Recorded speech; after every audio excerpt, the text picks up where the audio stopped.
Hello everyone, welcome back to my YouTube channel. So if you take note, you'll see that my voice is a bit down because I'm not actually in a good mood today. So something actually happened within the week. But before I tell you, guys, if this is your first time you're coming across this YouTube channel, then in this space, all I do is I share with you my data career journey. I've been able to transition from the nursing career path into the data analyst career feed. Okay, so if you're interested in my story, then ensure to subscribe to this YouTube channel. Hi guys, my name is Favor. My friends call me Faye, and this is Data with Faye.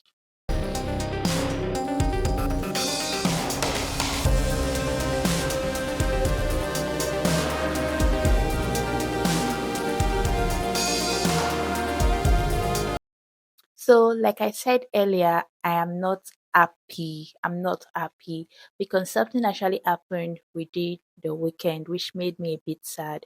So, as at the moment I'm creating this video, this is Sunday. This is Sunday evening, and what happened took place within the week, Friday stroke Saturday. So, if you've watched any of my previous video, you will see where I talked about that. I I have been began job hunting, searching for data analytic roles. Okay. So I posted that I started my Upwork journey again, hoping to get gigs there and all that.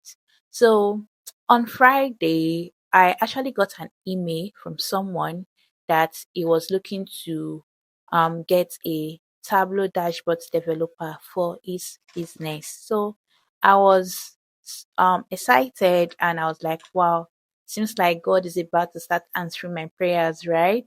So I quickly messaged him, replied his email, and I told him that it will be glad that I'll be glad to, work with him. Okay. So I also discovered that he just followed me on LinkedIn. So I or he sent me a follow request on LinkedIn, which I accepted and I connected with him. So I found out that he was residing in Pakistan. Okay. So he said, he replied, this was all on email. So he replied my email and it was like, okay, he's glad I replied his mail, and when uh how can we proceed? So I was like, okay, we have to book a meeting, okay, so that we can discuss what the business is about and what it would like for me to, work visualize with my dashboard. Okay. So that was that. So it was like, okay, why not? What time will be fine by me to book that meeting? By the time these messages, the back and forth email, this was already evening at around here. Okay. It was around, let's say, past 4 or so. I can't really tell the exact time. Okay. So I did a quick search online. That was when I actually found out that he was residing in Pakistan. So, and I looked at the time zone with mine, and I discovered that he has 5 hours. We have this 5 hours difference. Okay, so if it was around 4 p.m. around that time, yeah, then it should be about 9 p.m. or so where he was residing. Okay, so I was like, let's book the meeting for the next day, which was Saturday. And I actually checked online and I was like, okay, let's use 12 p.m. PKT time. Okay, you won't believe what happened. Foolish me. I don't know how I did it. I already knew that it was 5 hours ahead. So I don't know how I counted wrong. Instead of me to, subtract 5 hours from his time, since it was the one ahead, I added 5 hours to his time. So I was thinking, since it was 12 p.m. PKT time, it's going to be like 5 p.m. West African time for me, not knowing that it was supposed to be like 8 a.m.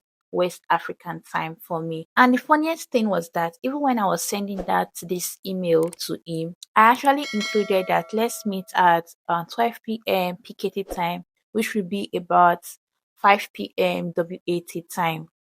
Okay, so I don't know how I made that silly mistake. And why I did not even book the meeting immediately on Friday was because I wanted to do a brief research. Okay.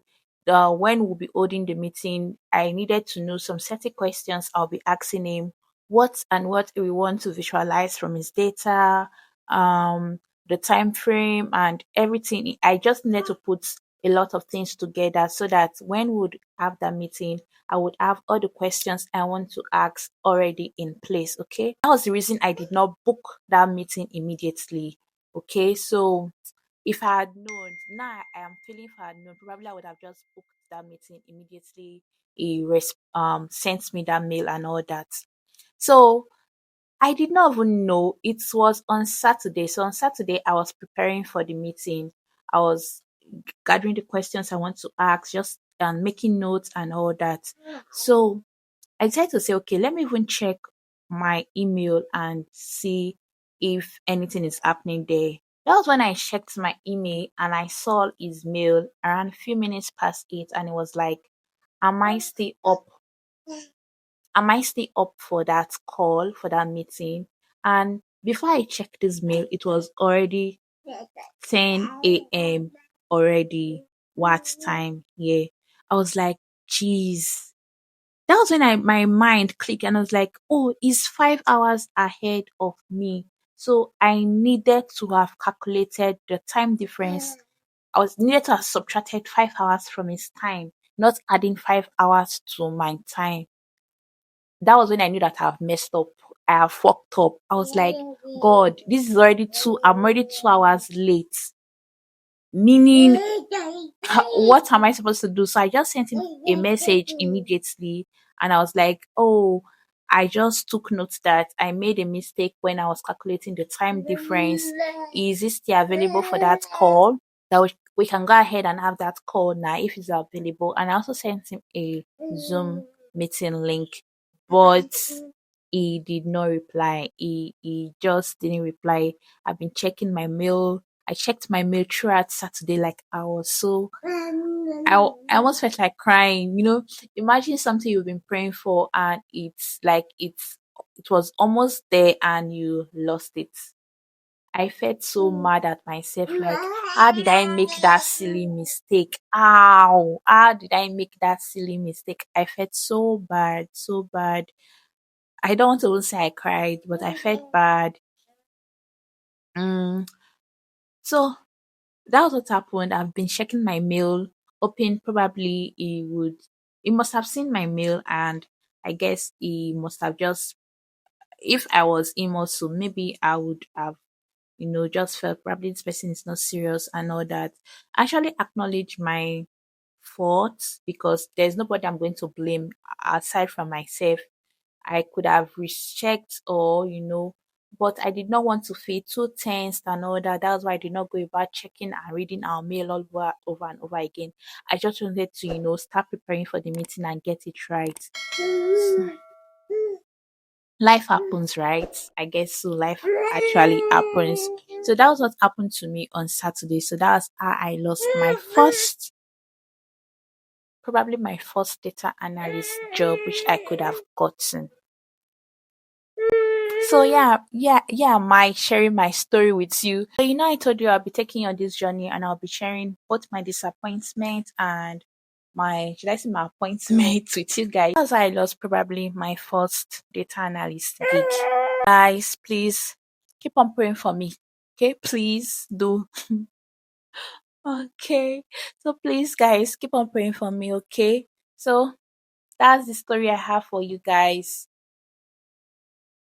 Anyway, I'll be dropping the link to my Tableau public page on the description section of this video. So in case you feel like working with me or you want to analyze that business data, it could be in the healthcare industry, any industry you have, kindly reach out to me. I would love to work with you and help bring out those valuable insights from your data. Okay, guys. That brings us to the end of this video. This channel called the Medi Data Perspective channel, where I teach you how to analyze healthcare data. There I teach you how to work with tools such as SQL, Python, and Tableau. So if you are looking to where you want to learn how to analyze data, then that's your go-to YouTube channel. Okay. And ensure to drop in the comment section when you watch any video that you are from this YouTube channel so that I can give you a shout out. Okay. So guys, this brings me to the end of this video. Hopefully when I have any good news, I'll come here and share it with you. Okay. So bye for now and see you in my next video.